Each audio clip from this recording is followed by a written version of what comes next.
distinguished members of the Heritage Foundation, esteemed guests, ladies and gentlemen, I extend my sincere gratitude to Kevin Roberts for the invitation to address this highly respected forum, one that is so important for the future of our shared values. I also wish to express my loving thanks to my son Leonardo for standing here by my side and in every step for the fight for Mexico. First of all, please accept my condolences for the great loss of Charlie Kirk. May he rest in peace and our Lord's perpetual light shine upon him. His work, I am sure, will continue to inspire people to look up for Jesus Christ. I stand before you deeply concerned about the trajectory of my country, Mexico, a nation of good people, a nation I love, and I have dedicated all my life to serving. First, as a television investigative journalist and anchorwoman who survived an assassination attempt for denouncing organized crime, cartels, and governmental corruption.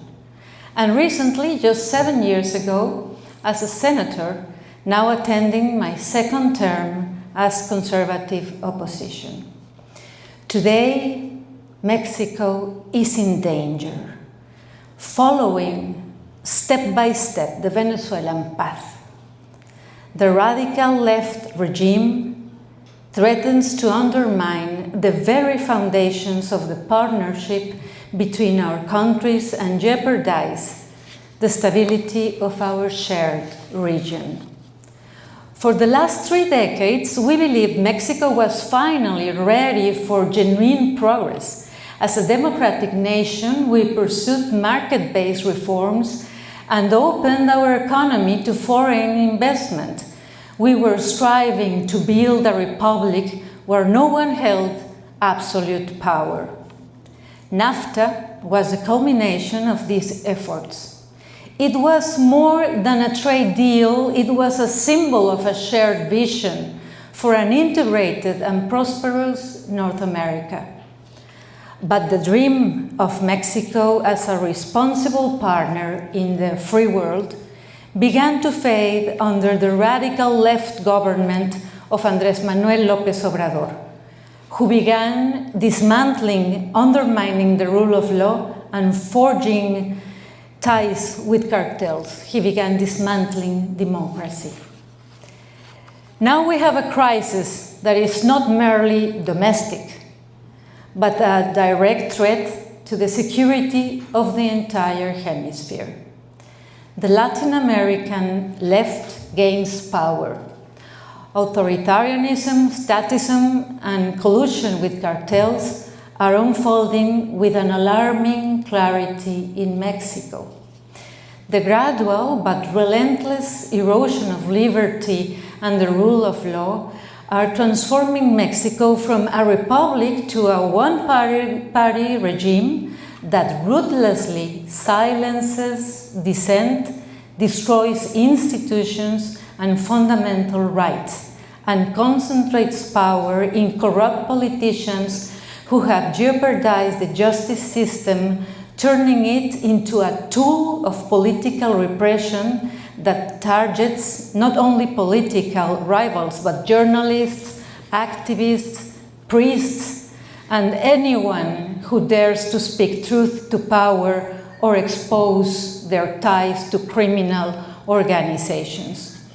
This is not a matter of isolated incidents.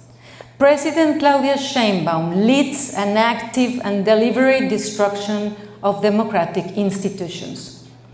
She displaced, with an illegitimate majority of Congress, the most experienced and independent judges from the top of the Supreme Court to the lower courts, replacing them with loyalists and cronies appointed through fraudulent elections with appallingly low voter turnout.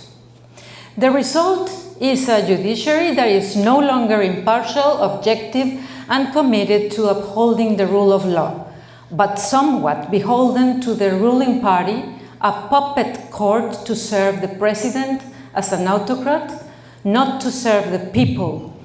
The new judiciary got into power violating the Constitution, just like it happened in Venezuela.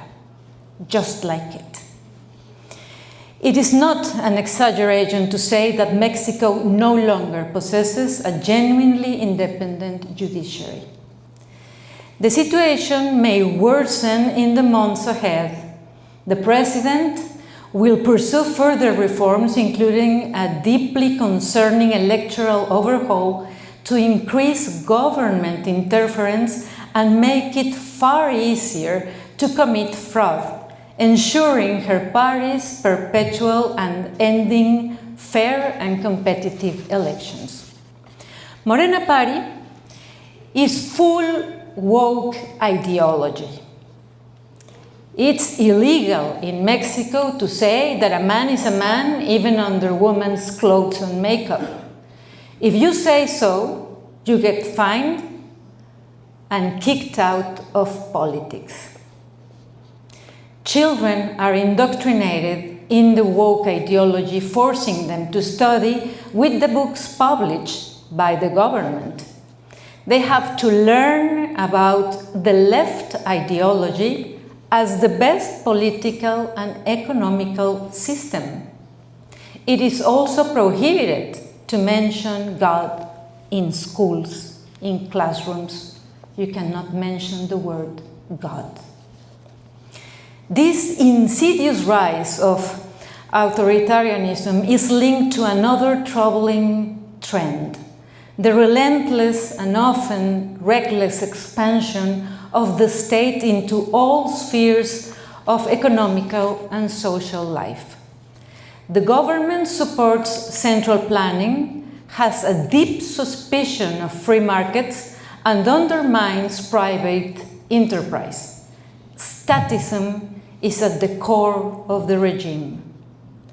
The government has restricted private investment in key sectors such as energy, effectively taking industries under the state's control with its corrupt and inept bureaucrats. Perhaps the most alarming aspect of this statism is the growing role of the military in Mexico's economy. Rather than focusing on the urgent task of defending our nation from cartels, the military manage ports, airports, custom facilities, and other sectors like construction, transportation, and a wide array of commercial activities. And this brings me to the third and most alarming aspect of the new Morena regime: the alliance between the government and the cartels. A systematic and deliberate strategy to consolidate power through violence, intimidation, and the manipulation of the rule of law. Listen to this. Each day in Mexico, 10 women are assassinated. Each day in Mexico. This has been for years now. Mexican mothers mourn. Mexican mothers, we all live in fear throughout our country. And let me be crystal clear. The cartels are embedded in the political system, exercising enormous influence over elections, laws, and territory. Just 2 weeks ago, a major scandal was exposed involving 2 higher-ranked members of the Mexican Navy, nephews of the Navy Secretary. They were leading an international fuel smuggling and theft crime organization in collusion with a designated terrorist cartel. Moreover, the cartels actively participate in the elections. They have financed campaigns from the leftist ruling party. They have kidnapped opposition members. And in the 2024 election, 40 candidates were assassinated. 40 candidates.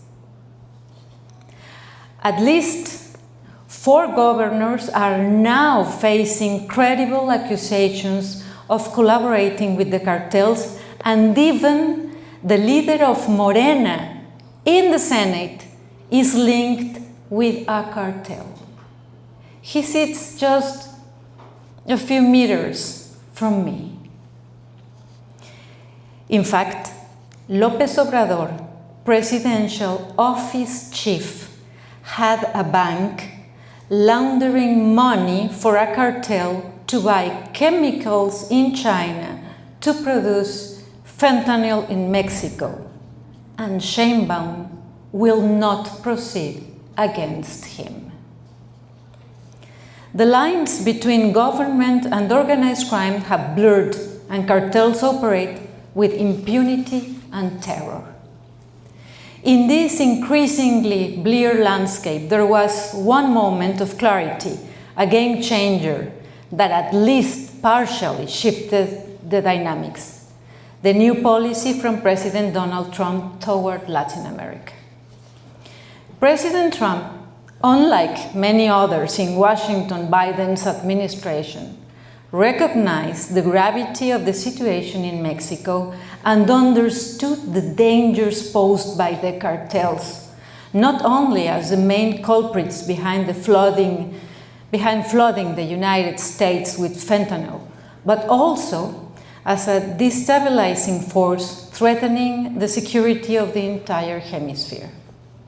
He took a bold and decisive step, designating the Mexican drug cartels as terrorist organizations.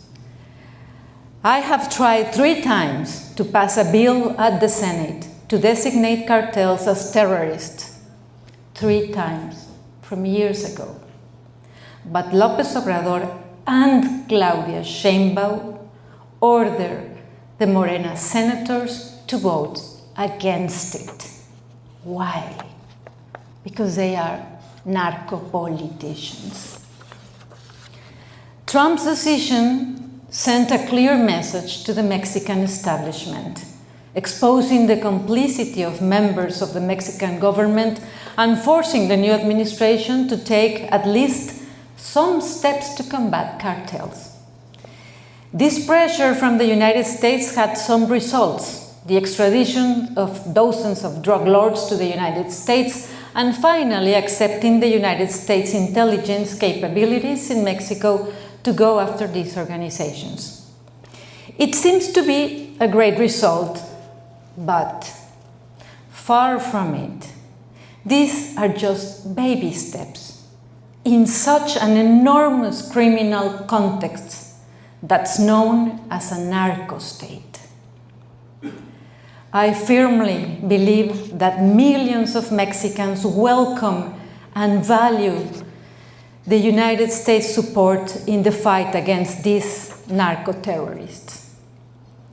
Without this assistance, we would remain at the mercy of a Mexican government that already had turned its back on its own people. However, allow me to be somewhat skeptical.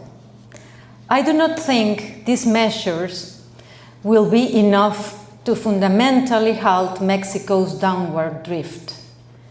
The underlying problems, authoritarianism, statism, corruption, and collusion with cartels, remain deeply entrenched in Claudia Sheinbaum's regime.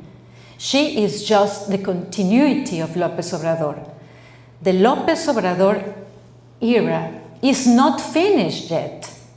Claudia Sheinbaum is his puppet, and even more, she is happy to do as he says.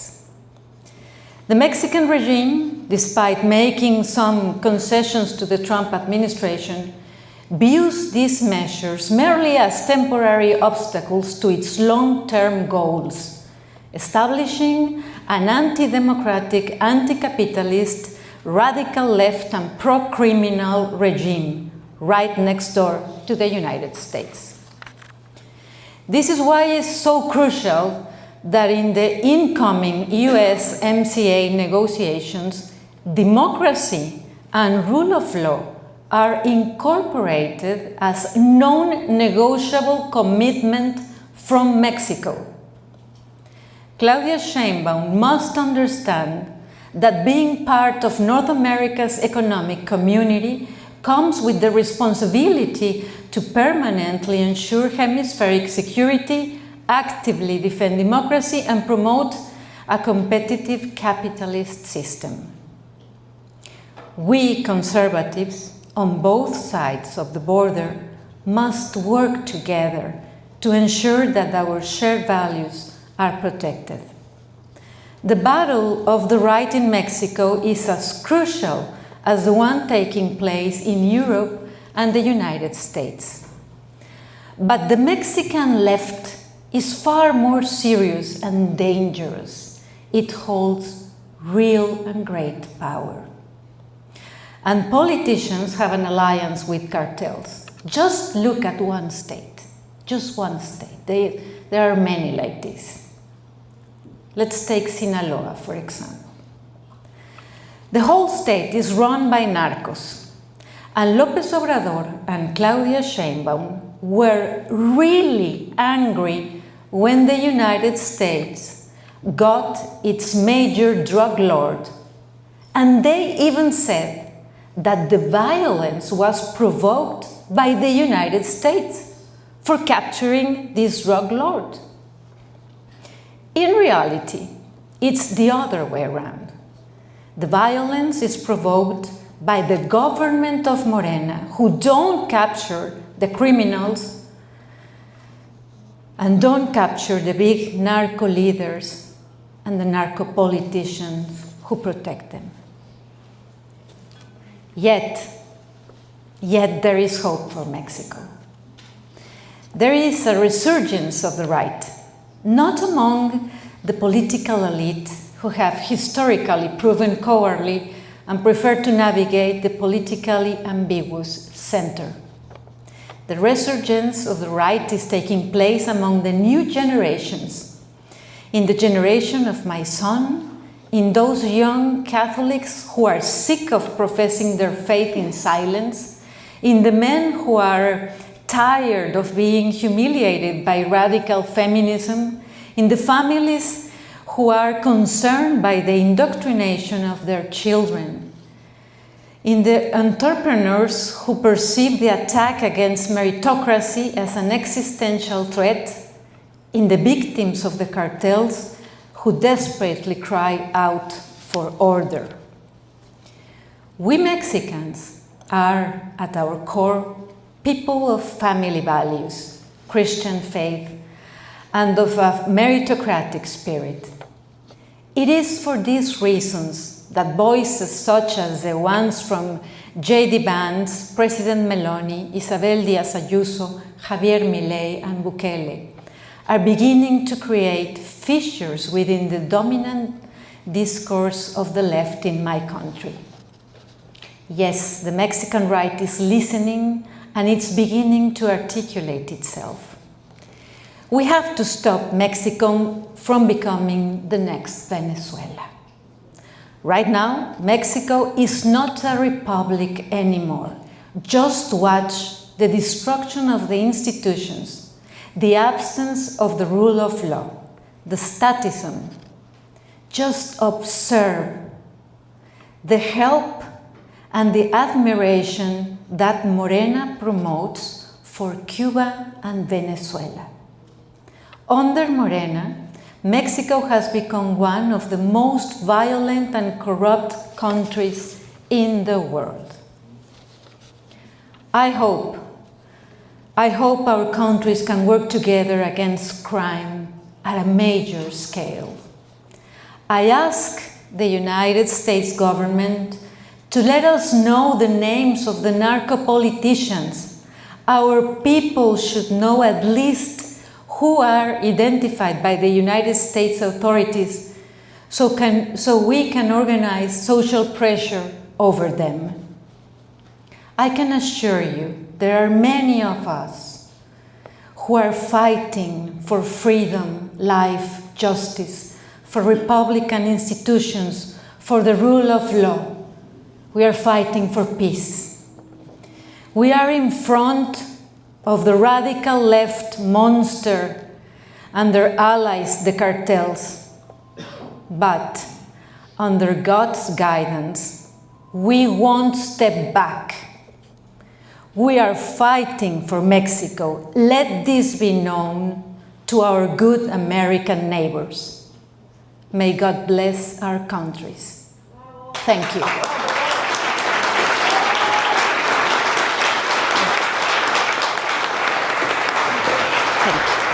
Muchas gracias. Gracias. Gracias. Gracias.